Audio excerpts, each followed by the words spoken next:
今天我要和你们分享一个惊人的真相，这个真相可能会让你感到不适，甚至愤怒。但是，如果你不了解这个真相，你可能会永远被困在贫穷的泥潭中，无法翻身。你准备好了吗？那就让我们开始这场颠覆你认知的旅程吧。第一个惊人真相：基因决定论。你可能会觉得这个说法很荒谬，但事实就是如此残酷。根据冰岛一家基因实验室的研究，父母有超过2/3的基因会直接遗传给子女。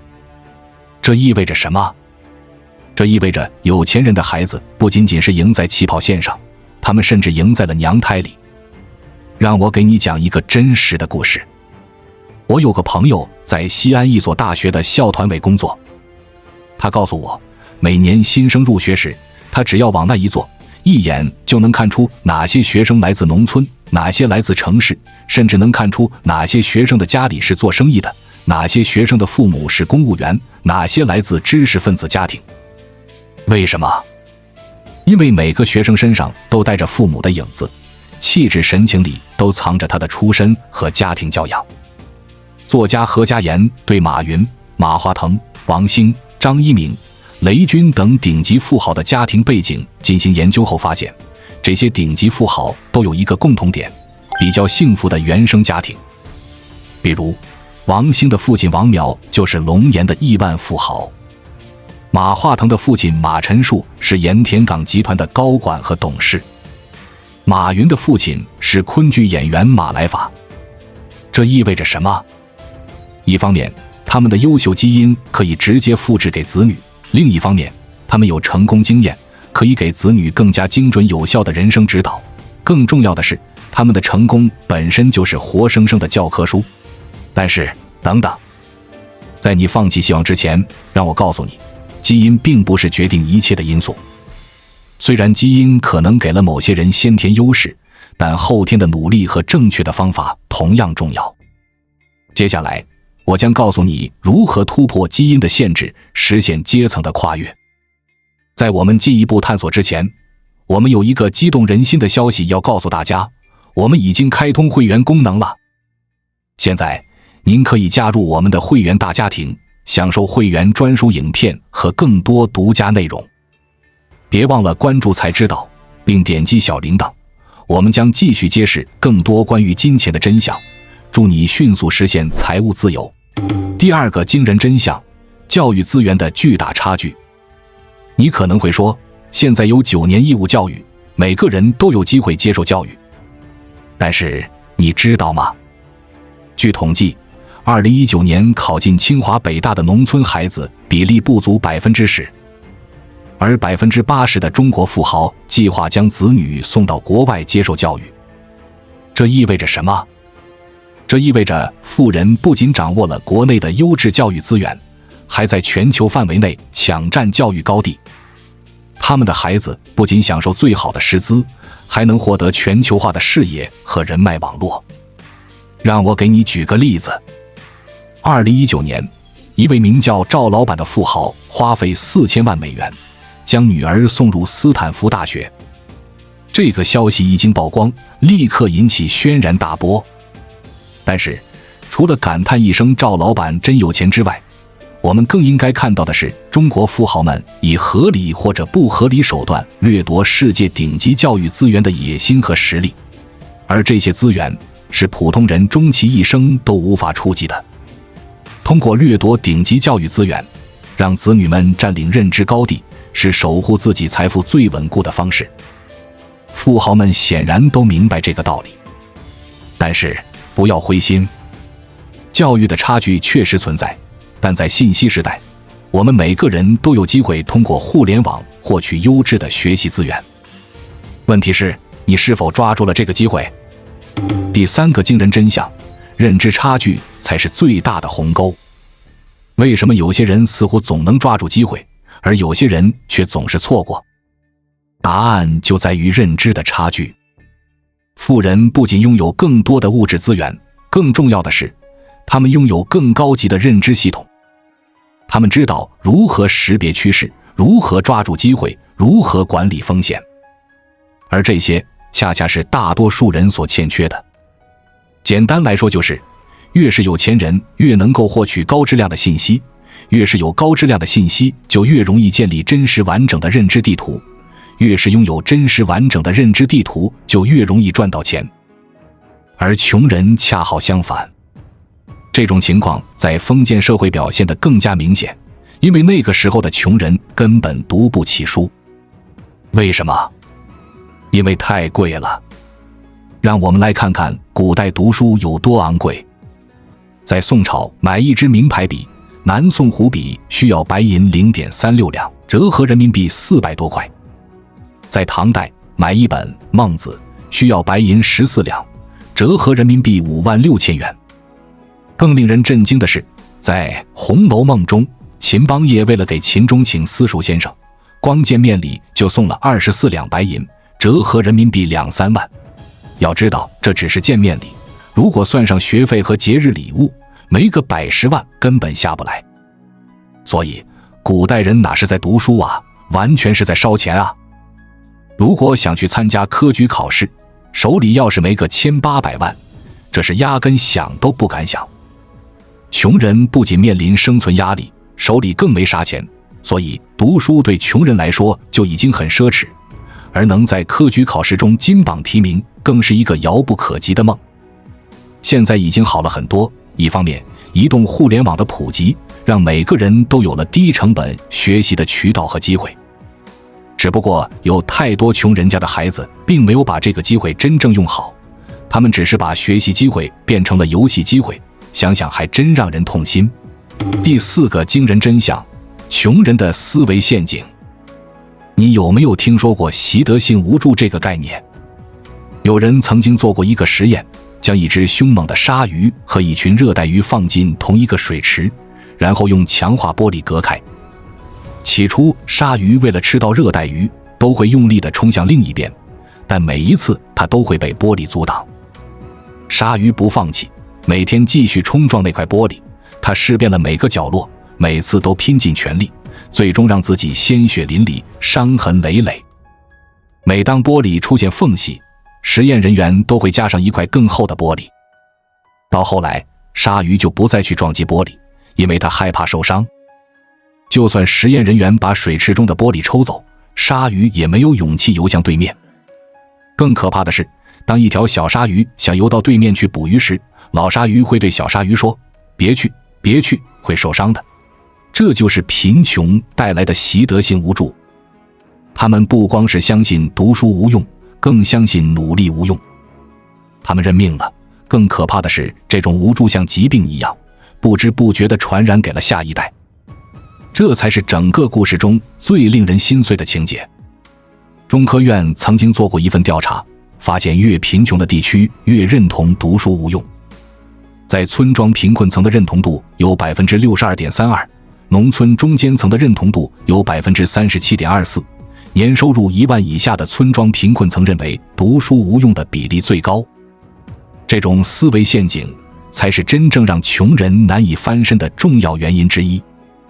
第5个惊人真相，社会流动性的减弱。有一个残酷的事实，社会的流动性正在减弱。这意味着穷人要翻身变得越来越难，而富人保持优势则越来越容易。但是这并不意味着逆袭是不可能的。相反，正是因为难度加大，那些真正实现逆袭的人才更加令人敬佩。那么，面对这些残酷的现实，我们该怎么办？是认命还是反抗？答案显而易见，我们必须反抗。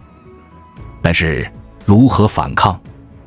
接下来，我将为你揭示几个关键的。1. 重视教育，但不局限于学校教育。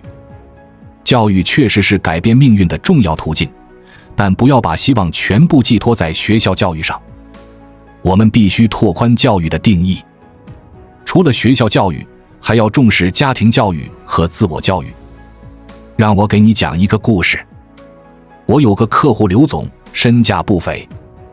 有一次，他带他儿子去辅导班，刚好在门口遇见了老师，结果他儿子跟没看见老师似的，直接就进了教室。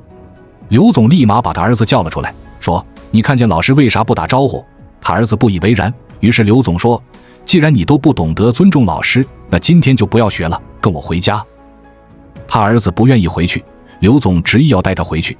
最后他儿子在哭哭啼啼中被刘总强行带回家。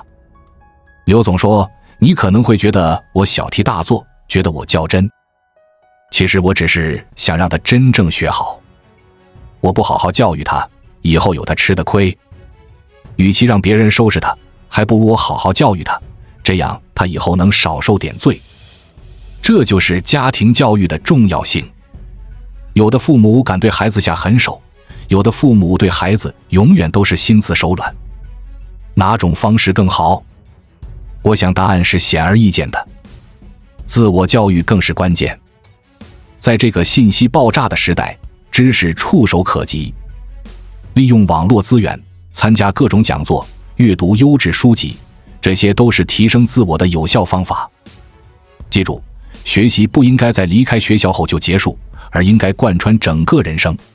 2、培养正确的金钱观和财富意识。很多人之所以穷，不是因为他们不努力，而是因为他们对金钱和财富的认知存在误区。他们可能认为金钱是罪恶的，或者认为追求财富是不道德的。这些观念会潜移默化地影响他们的行为，使他们在无意识中拒绝财富。我们需要建立正确的金钱观，金钱本身并不邪恶，关键在于如何赚取和使用。我们应该学会如何创造价值，如何管理财富，如何让钱为我们工作，而不是我们为钱工作。让我给你讲一个自我学习改变命运的故事。我有个朋友叫大雄，大雄虽然打小脑子灵光，但是有个毛病，一看书就犯困，所以坚持上完高中就辍学了。大雄辍学以后没进工厂，而是跟着一个善于经商的亲戚学做生意。为了做生意，大雄也吃了不少苦。有一回，为了搞定一个深圳的客户，他一口气干了2瓶 Lexo， 喝到吐血，直接被送进了医院。还有一回，大雄被一个客户坑了，不仅那批货被警察没收了，大雄还被关了一段时间。幸运的是，大雄不知情，要不然他这辈子就完了。但是大雄没想过放弃，因为他知道命运留给他的翻身机会并不多。经过多年在生意场上的摸爬滚打，再加上积累了一些人脉和客户，大雄决定创业。知道大雄要创业，大雄的亲戚觉得大雄背叛了他，就找了几个小混混到大雄的工厂闹事。当时还有点愣头青的大雄拎了一根棍子，把几个小混混打得满街跑。后来亲戚再也没敢去闹事。后来我问大雄：“当时你害怕吗？”大雄笑着说：“哎呀，当时我都快吓尿了。不过一想到有人要动我辛辛苦苦打下来的江山，就只能跟他们玩命。”大雄身上有2个比较明显的特点，第一个是极强的学习能力。有时候我跟他说到个新的知识点，他当时可能没听过，但是过几天再跟他聊这个知识点的时候，我发现他已经把这个知识点吃透了。这说明他不仅肯下功夫，而且学得快。第2个特点是身上没有戾气。大雄本身就是个暴脾气，再加上他是从底层一点一点爬上来的，但是现在的大雄身上却没有戾气，反倒对人情世故有着超越常人的淡然和通透。我觉得这一点特别难得，因为有太多人有能力改变境遇，却没有办法改变自己，而能改变自己是超强学习力的直接体现。同样都是辍学，大雄现在1年能赚上千万，跟我身边一些早辍学的朋友拥有完全不同的人生。大雄凭借的就是对机会的精准把握，以及超强的自我学习能力。3、打造个人竞争力。在这个竞争激烈的社会中，光有学历已经远远不够，我们需要打造全方位的个人竞争力，这包括专业技能、沟通能力、领导力、创新思维等多个方面。特别要强调的是，在这个快速变化的时代，学习能力和适应能力尤为重要。你必须保持好奇心，不断学习新知识，适应新环境。只有这样，你才能在激烈的竞争中立于不败之地。现实是，很多人从学校毕业以后就停止了学习，他们活在一个信息裹挟的世界，被动地消费着信息，甚至消费着被别人设计好的信息，却从来没有想过该为这个世界创造些什么。他们活在一个不太如意的世界里，宁可默默忍受或者偶尔抱怨几句，却没有勇气和能力改变自己。4. 建立有效的人际网络。俗话说，在这个世界上，重要的不是你知道什么，而是你认识谁。虽然这话有些极端，但也道出了一个事实：人际网络的重要性。但请注意，这里说的人际网络不是让你去巴结权贵，而是要建立互利共赢的关系网，结识优秀的人，向他们学习，同时也为他们提供价值。记住，在任何关系中，你必须先学会给予，才能获得回报。5. 培养企业家精神。不管你是否打算创业，培养企业家精神都是至关重要的。企业家精神包括创新意识、风险管理能力、机会识别能力等。这些素质不仅对创业有帮助，对职场发展同样重要。培养企业家精神，你就能在职场中表现得更加积极主动，更善于发现和解决问题。这样的人，无论在哪里都是香饽饽。6. 学会投资和理财。要想摆脱贫穷，仅仅依靠工资收入是远远不够的。你必须学会让钱生钱，这就需要掌握投资和理财的知识和技能。从最基本的储蓄开始，逐步学习股票、基金、房地产等不同的投资方式。记住，投资是一门需要长期学习和实践的技能。不要指望一夜暴富，而要着眼于长期稳健的收益。7. 消除一切借口。为什么我把这个放到最后呢？因为我个人觉得这是非常非常重要的。